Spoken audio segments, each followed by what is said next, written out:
What we are about to show you will break your heart and give you a visual of a reality you won't find elsewhere. This is David Dorn in his very last moments on Earth. He's bleeding to death on a sidewalk in front of a looted shop. He's a former police captain protecting a store. His name, David Dorn. He was 77. His death filmed on Facebook Live. He was a black man, a family man, a good man. Black lives matter, but not to looters, rioters, and agitators. Shall we blame this on systemic racism? Who shot him? Who knows? A stranger? Maybe Seth Rogen or Patton Oswalt already bailed him out. Here are words from Mr. Dorn's family. It was censored over TVs, over stuff that's replaceable. And they're forgetting the real message for the protests and the positiveness that's supposed to come out of it. And we get this negative light that's shown on a situation that really needed light to be brought to it. I just hope that the person that did this, that they come forward or whatever, because this is just so senseless. And I'm tired of it. I'm tired. Fact is, fealty to the mob begets only more of the mob. Redefining bloodlust as justified leads to death. And not just Mr. Dorn's, but a country's too. Yesterday was Blackout Tuesday, when virtue signalers set their Instagrams to all black to support the protests. What an analogy for the media.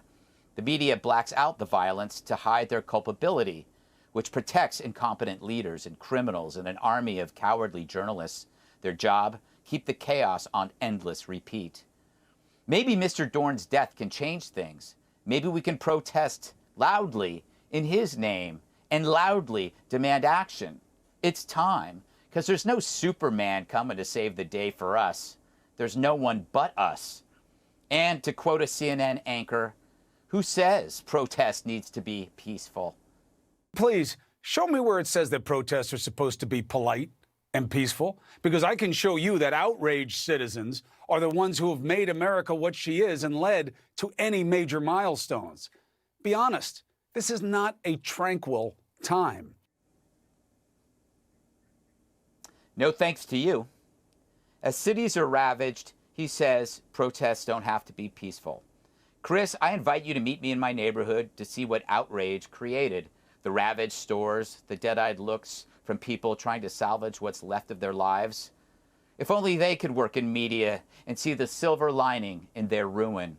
This is not a tranquil time. Thanks for the honesty, Chris. You know, Juan, there's so many disturbing parts to this. I mean, this is obviously a black man who probably helped many people in black communities throughout his life, murdered by a looter, and they filmed it. It wasn't, you didn't see anybody helping him. You just saw his body bleeding out and people filming it. Yeah, I mean, it's horrific.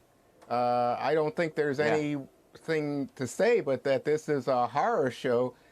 You know, it's, and the idea of the social media, and even I think somebody was saying, you know, hang in there, you know, OG, like old gangster, you know, like someone was trying. But to me, I'm just glad that it was removed, because it's a human being. And so the people who did this, Greg, should be prosecuted to the fullest extent of the law as criminals, and having taken a good man's life. I don't think there's any way to get around that. Now, let me say, I do have another viewpoint on this, which is that, you know, we're discussing his death, but we didn't discuss something like Breonna Taylor, the woman who was 26-year-old, shot 8 times in her bed as police execute a no-knock warrant and just rush into her house.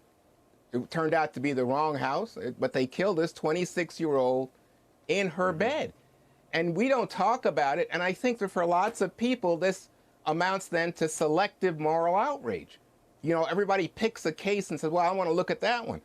Well, why haven't we seen more discussion, not only of Breonna Taylor? Remember, it took 2 months to have a discussion of that Georgia jogger, and if it wasn't for the video, that case might have been swept under the rug. So I think that you see a lot of peaceful demonstrators And for the most part, peaceful demonstrators are the story here. There are looters, there are vandals, there are people like those who killed the man in St. Louis. But for most people, there's just a sense of frustration of what does it take to get justice? Do you have to have the video before someone believes you? Do you have to have international protests to get the criminal justice system to understand that people, black people, are being treated in an unjust manner? I honestly can't believe you said that after we have spent over 10 days or so talking about Mr. Floyd, in which everybody is in agreement about the horrendous death. We have covered these injustices regularly. You know what? There was an elderly couple, Juan, that was executed at a veteran cemetery by a black man who then died in a forest. No one dared cover that. An elderly couple visiting their son at a cemetery. So we can sit here and you can take this story and shift it into a tit for tat. That's not what it's about. This segment is not about injustice. It is about a man's death. All right. I didn't see this story anywhere except online. Let me move on, okay? I want to get other people in. Dana, I did not see this story anywhere on the other networks but online. Why do you think that is? Do you think this isn't important to them? Well, I think that I don't know what's in their minds, but of course, like whatever ends up on the front page or whatever ends up on air is definitely an editorial decision, and somebody is making that decision and deciding that there's so much news we could cover, and they're saying, okay, like this news is more important to us, and look, we're all drinking from a fire hose. There's a lot of news out there. But there's 2 points I'd like to make on this. One, I think the fact that there were not police out and about in order to protect innocent people from these looters, these rioters, the arsonists, the people that would commit this violence, that is a horrible thing, because this man, Mr. Dorn, he obviously served his community as a public servant, paid his taxes. He was 77-year-old, and then they would talk about heartbreaking, listening to his daughter-in-law begging for justice in this case and saying that she's exhausted. And I think we can relate to that. I also just wanted to point out one other thing, Greg. It was devastating to see that there's GoFundMe accounts for lots of different people, right? So David Dorn has one, and David Underwood, he was killed in Los Angeles. They're at about, $50,000 or so, right? The Minneapolis Freedom Fund is at $20 million. This is driven by celebrities, and that is a bail fund that does not distinguish between people who are arrested for protesting and people that were arrested for bigger crimes like looting and vandalism. So celebrities are bailing out them. Okay, fine, you can do that. But what does it say as a society? That these men are not being supported as well, and their families. Yeah, Jesse, do you think that CNN has a problem showing stuff like this because they've defended Antifa? They say nonviolent protests, non-peaceful protests, what's wrong with that? So when they can't show the consequences because they're culpable. Yeah, it's like hiding exculpatory evidence, They do that in order to shape the narrative when it doesn't fit what the truth actually is. The point is this, Greg. Black lives matter. Do they matter less when a black man takes that life? Or do black lives matter more when a white person takes that life? No. All black lives matter equally, no matter who takes it. Yet we only see this nationwide outrage when there's an incident of a white person taking the life of a black man. And that's done, and you've talked about it, we've talked about it, by the Democrat media, corporate power structure, and they do that to divide, they do it for profit, they do it to distract so they can put their hands in people's pockets and keep their positions of power. Because what did the president say last week?